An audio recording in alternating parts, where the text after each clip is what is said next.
हम सब अपनी लाइफ में कोई ना कोई गेम खेल रहे हैं, लेकिन क्या तुमने कभी गौर किया है कि तुम्हारे दिमाग के अंदर कौन सा खेल चल रहा है? चेस में सिर्फ 6 तरह के पीसेस होते हैं, लेकिन अगर ध्यान से देखो तो शायद पूरी इंसानी साइकोलॉजी भी इन्हीं 6 पीसेस में छुपी हुई है। आज तुम ये जान पाओगे कि तुम खुद इस लाइफ के गेम में कौन सा पीस हो और तुम्हारे आसपास के लोग तुम्हें किस तरह इस्तेमाल कर रहे हैं। चलो इस गेम के चैप्टर्स को एक एक करके खोलते हैं।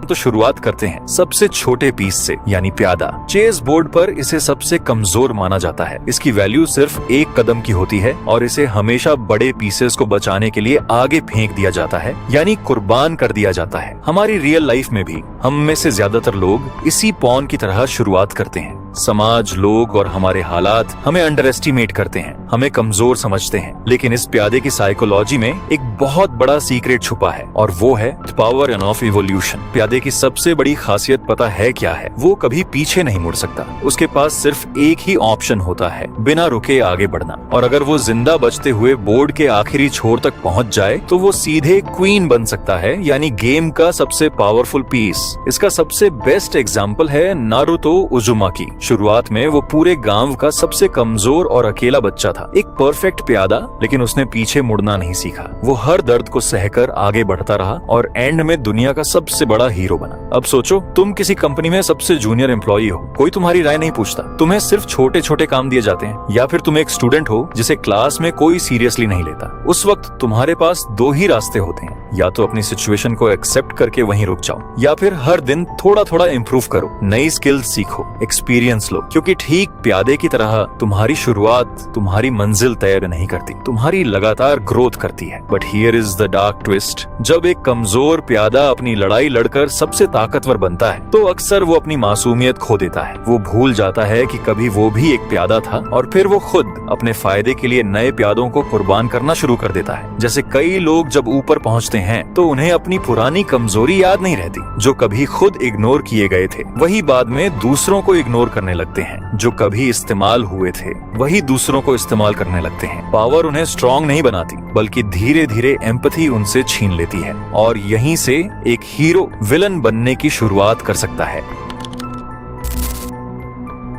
अब बात करते हैं उस पीस की जो चेस बोर्ड पर सबसे अजीब है, यानी घोड़ा। इसकी ताकत इसकी स्पीड नहीं, बल्कि इसका अनप्रेडिक्टेबल होना है। जब सब सीधे चलते हैं तब ये 2.5 कदम चलता है। ये किसी भी पीस के ऊपर से कूद कर निकल सकता है। लाइफ का सिंपल लेसन यही है, अगर तुम लोगों के लिए प्रेडिक्टेबल बन जाओगे तो लोग तुम्हें बहुत आसानी से हरा देंगे। जो लोग अपनी अगली चाल को छुपा कर रखते हैं, दुनिया कभी उनका अंदाजा नहीं लगा पाती। इसका सबसे खतरनाक एग्जाम्पल है अयानो कोजी कियोता का। क्लासरूम ऑफ द एलीट का ये कैरेक्टर कभी सामने आकर नहीं खेलता। उसकी चालें इतनी अजीब और अनप्रेडिक्टेबल होती हैं कि सामने वाले को तब तक पता नहीं चलता कि वो हार रहा है जब तक कि वो पूरी तरह हार नहीं जाता। अगर तुम्हें इस दुनिया में टिकना है तो तुम्हें अपनी चालें सीधी नहीं बल्कि घोड़े की तरह अनप्रेडिक्टेबल रखनी होंगी। इसे रियल लाइफ में समझो। अगर तुम हर बार वही रिएक्शन देते हो, हर बार अपनी अगली प्लानिंग लोगों को पहले ही बता देते हो, या हर बार एक ही पैटर्न में काम करते हो, तो धीरे धीरे लोग तुम्हें रीड करना सीख जाते हैं। फिर वो तुम्हारी कमजोरियों का इस्तेमाल तुम्हारे खिलाफ करने लगते हैं। लेकिन जो इंसान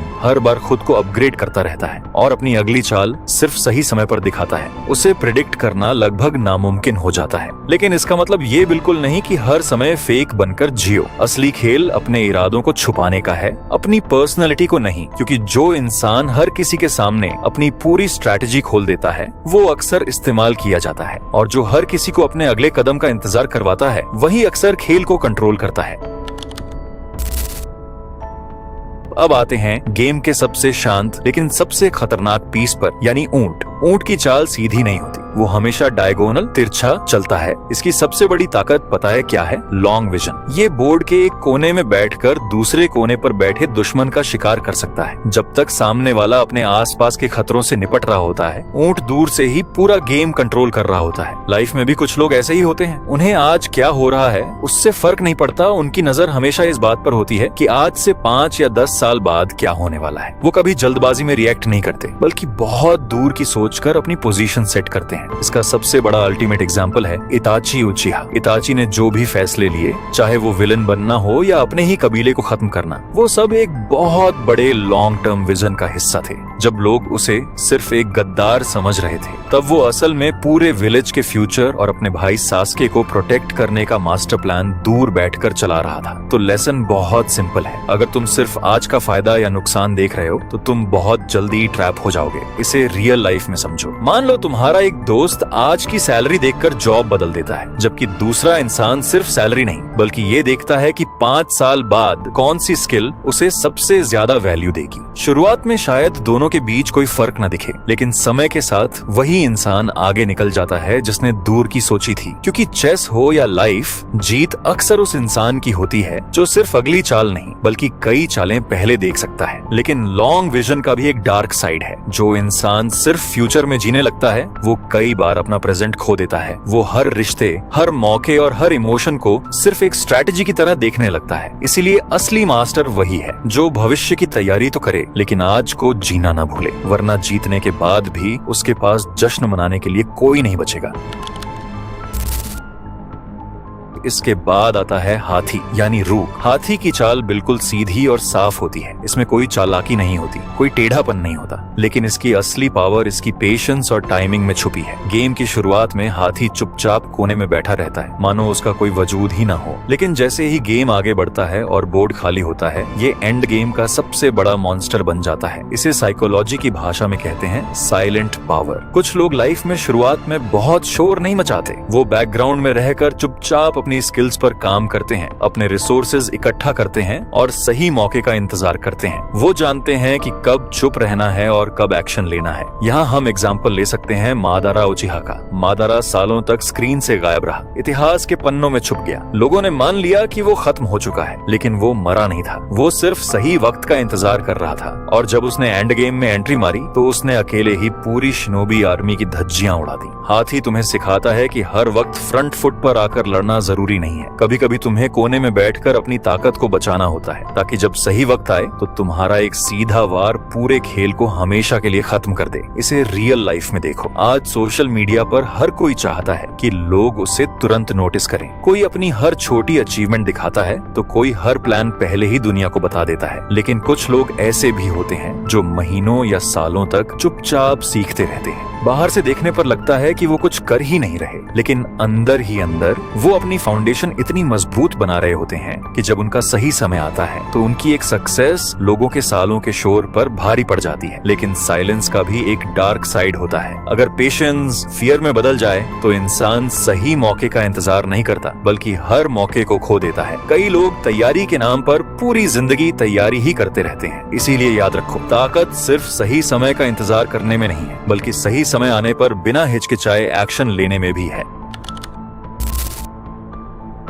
अब बात करते हैं चेस बोर्ड के सबसे खतरनाक, सबसे खौफनाक पीस की, यानी क्वीन। क्वीन के पास वो पावर है जो बोर्ड पर किसी और के पास नहीं है। वो सीधा भी चल सकती है, तिरछा भी, आगे भी और पीछे भी। उसकी ताकत का असली राज है उसकी अडेप्टेबिलिटी। वो खुद को किसी भी सिचुएशन के हिसाब से ढाल सकती है। इसीलिए पूरे बोर्ड पर सबसे ज्यादा खौफ इसी का होता है। रियल लाइफ में भी जो लोग क्वीन साइकोलॉजी के होते हैं उन्हें तुम किसी एक दायरे में नहीं बांध सकते। वो हर सिचुएशन में फिट हो जाते हैं, हर तरह के इंसान से अपना काम निकलवाना जानते हैं और उनके दिमाग को पढ़ पाना नामुमकिन होता है। वो जितने चार्मिंग दिखते हैं अंदर से उतने ही मैनिपुलेटिव होते हैं। इसका सबसे सटीक एग्जाम्पल है जोहान लीबर्ट, मॉन्स्टर एनीमे से। जोहान के पास कोई सुपर पावर नहीं है, लेकिन उसकी अडेप्टेबिलिटी और लोगों के दिमाग से खेलने की कला उसे सबसे बड़ा मॉन्स्टर बनाती है। वो सिचुएशन को देखता है, भांपता है और सामने वाले की कमजोरी को ही उसका हथियार बना देता है। अगर तुम्हारे अंदर वक्त और हालात के हिसाब से बदलने की फ्लेक्सिबिलिटी नहीं है तो तुम बहुत जल्दी इस दुनिया के गेम से बाहर हो जाओगे। इसे रियल लाइफ में समझो। मान लो दो लोग एक जैसी प्रॉब्लम का सामना करते हैं। पहला इंसान सिर्फ उसी तरीके पर ऐड रहता है जो उसे पहले आता था, लेकिन दूसरा इंसान हालात बदलते ही अपना तरीका भी बदल देता है। अगर स्किल काम नहीं करती तो कम्युनिकेशन इस्तेमाल करता है, अगर कम्युनिकेशन काम नहीं करती तो स्ट्रैटेजी बदल देता है। इसलिए बदलती हुई दुनिया में अक्सर वही लोग सबसे आगे निकलते हैं जो खुद को बदलने से नहीं डरते। लेकिन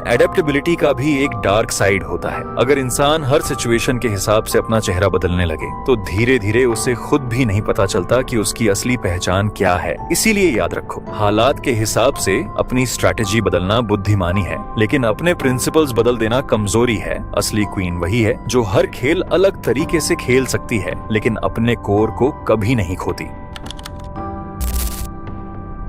और अब आता है गेम का आखिरी और सबसे जरूरी पीस, राजा। किंग पूरे खेल की जान है, अगर वो गया तो खेल खत्म। लेकिन दिक्कत ये है, जो सबसे इम्पोर्टेंट है वो सबसे लिमिटेड भी है। किंग सिर्फ एक कदम चल सकता है, वो खुद को बचाने के लिए दूसरों पर डिपेंड रहता है। उसकी पूरी साइकोलॉजी सिर्फ एक चीज पर टिकी है, सर्वाइवल और उसका ईगो। हमारी लाइफ में भी हमारा ईगो या हमारा सेल्फ इम्पोर्टेंस इसी किंग की तरह है। हम इसे बचाने के लिए अपने प्यादों को, अपने करीबियों को, अपनी खुशियों को कुर्बान कर देते हैं। हम इस भ्रम में जीते हैं कि हम राजा हैं, लेकिन सच तो ये है कि हम सबसे ज्यादा डरे हुए और बंधे हुए होते हैं। इसका सबसे सटीक उदाहरण है लाइट यागामी। शुरुआत में उसका मकसद दुनिया को बेहतर बनाना था, लेकिन जैसे जैसे उसका पावर और ईगो बढ़ता गया, उसका सबसे बड़ा डर एक ही रह गया, हारना। फिर उसने अपने लक्ष्य से ज्यादा अपने अस्तित्व को बचाना शुरू कर दिया, और आखिर में वही ईगो उसकी सबसे बड़ी कमजोरी बन गया। इसे रियल लाइफ में देखो, कई बार लोग किसी बहस में इसीलिए नहीं लड़ते क्योंकि वो सच में सही होते हैं, बल्कि इसीलिए क्योंकि उनका ईगो हार मानने को तैयार नहीं होता। कोई माफी नहीं मांगता, कोई अपनी गलती स्वीकार नहीं करता, कोई ऐसे रिश्ते भी नहीं छोड़ता जो उसे अंदर से तोड़ रहे हों, सिर्फ इसलिए क्योंकि उसे लगता है कि झुकना हार है। धीरे धीरे वो अपने रिश्ते, अपनी शांति और अपनी खुशी, सब कुछ अपने ईगो को बचाने में खो देता है। और यही किंग का सबसे बड़ा पैराडॉक्स है, जिसे बचाने के लिए पूरा खेल खेला जाता है। वही सबसे कमजोर होता है। शायद लाइफ का सबसे बड़ा सबक यही है कि तुम्हें अपने ईगो को किंग नहीं बनाना है, क्योंकि जिस दिन तुम्हारा ईगो तुम्हें चलाने लगेगा, उस दिन तुम आजाद नहीं रहोगे, तुम सिर्फ उसे बचाने के लिए जी रहे होगे। तो भाई, पूरी कहानी का सार यही है, चेस का ये खेल सिर्फ लकड़ी के टुकड़ों का खेल नहीं है, ये तुम्हारी और मेरी जिंदगी का आईना है। शुरुआत में मैंने तुमसे कहा था कि आज तुम जान पाओगे कि तुम इस गेम में कौन सा पीस हो, लेकिन सच बताऊं, तुम इनमें से कोई एक पीस नहीं हो, तुम ये पूरा गेम हो। तुम्हारे अंदर वो प्यादा भी है जो रोज मुश्किलों से लड़कर आगे बढ़ रहा है, तुम्हारे अंदर वो नाइट भी है जो अनप्रेडिक्टेबल फैसले लेता है, वो बिशप भी है जो दूर की सोचता है, वो रूक भी है जो सही वक्त का इंतजार करता है, और वो क्वीन भी है जो हालात को अपने काबू में करना जानती है। बस याद रखना, अपने अंदर के किंग यानी अपने ईगो को इतना बड़ा मत होने देना कि उसे बचाने के चक्कर में तुम जिंदगी का पूरा खेल ही हार जाओ। अब तुम बताओ, इस वक्त तुम्हारी लाइफ में तुम्हारी साइकोलॉजी किस पीस से सबसे ज्यादा मैच कर रही है? कमेंट में जरूर बताना।